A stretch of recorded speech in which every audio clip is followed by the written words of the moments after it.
Hello friends, welcome back to my YouTube channel free class. આજે આપણે ધોરણ 5ની ભાગ 2 સ્વાધ્યાય પોથી છે. સ્વાધ્યાય પોથીનો બીજો ભાગ છે. તેમાં પેજ નંબર 95 ઉપર આવેલું ઇંગ્લિશનું ત્રીજું યુનિટ છે નેચર ગોડ્સ ગિફ્ટ, તે સમજીશું.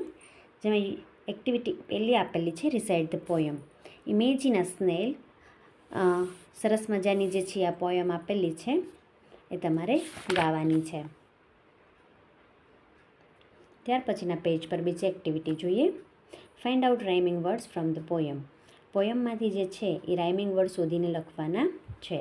Lark shark, bee tree, toad road, hare chair, goat boat. ત્રીજી એક્ટિવિટી છે ટ્રુ ઓર ફોલ્સ. પહેલું ફોલ્સ, બીજું ટ્રુ, ત્રીજું ટ્રુ, ચોથું ટ્રુ અને પાંચમું ટ્રુ.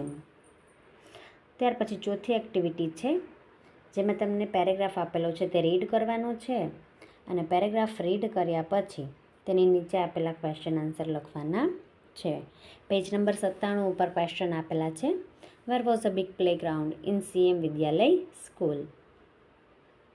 બીજાનો જવાબ છે સનફ્લાવર એન્ડ રોઝીસ. ત્રીજાનો જવાબ છે ચિલ્ડ્રન્સ. ચોથાનો જવાબ છે ગાર્ડન વોઝ મેજિકલ અને અપોઝિટ વર્ડ અગલીનું બ્યુટીફુલ.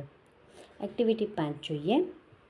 ચિત્ર આપેલા છે. Understand the riddle and fill in the blanks. ઉખાણા આપેલા છે એ ઉખાણા જે છે એ તમારે સમજવાના છે અને ખાલી જગ્યા પૂરવાની છે. પહેલાંનો જવાબ છે નીમ, બીજાનો જવાબ છે પીપલ, ત્રીજાનો જવાબ છે અશોક, ચોથાનો જવાબ છે તુલસી અને પાંચમાનો જવાબ છે બિલ્વ. ત્યાર પછી એક્ટિવિટી 6 જોઈએ. Circle the odd one. અલગ પડતું ચિત્ર છે તેને રાઉન્ડ કરવાનું છે, સર્કલ કરવાનું છે. પહેલાં 3 જે છે એ ફૂલ આપેલા છે. તો એમાં દ્રાક્ષનું ચિત્ર છે, ફળ છે, તો એને આપણે સર્કલ કરશી. ત્યાર પછી વાસણની સાથે એક મોજું એક્સ્ટ્રા આપેલું છે તો મોજાને સર્કલ કરશી. ત્યાર પછી ઓલા બધા સાધનો જે છે એની સાથે જે આ ફોર્ક આપેલી છે એ વાસણ છે, બરાબર, તો એને પણ સર્કલ કરશી. ત્યાર પછી પ્રાણીઓના ચિત્રની સાથે માછલીનું ચિત્ર છે એને સર્કલ કરશી. અને ત્યાર પછી બધા ફાસ્ટ ફૂડ આપેલા છે એની સાથે એક વેજીટેબલ બ્રોકલી છે તો બ્રોકલીને આપણે સર્કલ કરશી. એક્ટિવિટી 7 જોઈએ. Study the picture and answer the question. Question આપેલા છે એના આન્સર તમારે લખવાના છે. How many flowers are there in the picture.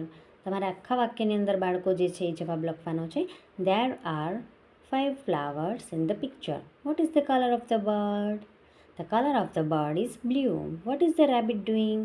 The rabbit is riding sheep. Who is flying? Birds are flying. અને પાંચમું છે Where are chicks? Chicks are in the nest. ત્યાર પછી બાળકો એક્ટિવિટી 8 જોઈએ. Study the table and complete the sentences. આ table આપેલું છે સુનિતા અને રૂપેશ વિશેનું. એના ઉપરથી નીચે તમારે સેન્ટેન્સ જે વાક્ય આપેલા છે તેને કમ્પ્લીટ કરવાના છે. Sing a song, run fast, guitar and dance, play guitar and dance અને લાસ્ટ 5થનો આન્સર છે ડાન્સ. એક્ટિવિટી 9 છે fill in the blanks by using proper option. બબે ઓપ્શન આપેલા છે તેમાંથી ઓપ્શન ચૂઝ કરવાનો છે અને તમારે બ્લેન્ક છે એ ફિલઅપ કરવાની છે. મે નોટ, મે નોટ. એક્ટિવિટી 10 લઈ લઈએ. Fill in the blanks with the help of the given words in the bracket. ઉપર બ્રેકેટની અંદર શબ્દો આપેલા છે તે જોઈને આ સેવ વોટર જે છે તેના વાક્યો આપેલા છે તે બ્લેન્ક્સ પૂરી કરવાની છે. Water gift human, imagine possible, earth and bathing. ત્યાર પછી બાળકો એક જોડકું આપેલું છે. જે બે જોડકાને જોડ્યા ને તમે એ બંને line Tony has a headache અને ટોનીનો હેડેક જે છે ને he should take a medicine તેની સાથે જોડ્યું છે તો તે બંને સાથે લખીને એક વાક્ય પૂરું કરવાનું છે. એવી જ રીતે તમે અહીંયા જેટલા 5 જોડકા જોડો છો તો તે પાંચેયના વાક્યો જે છે એ તમારે નીચે લખવાના છે.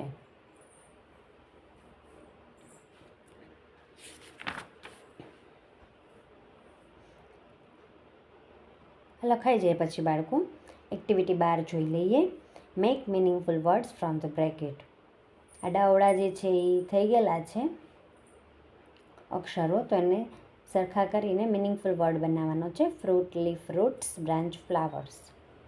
એક્ટિવિટી 13 છે circle the following words from the grid. ઉપરના બ્રેકેટમાં આપેલા શબ્દો જે છે એને નીચે શોધવાના છે.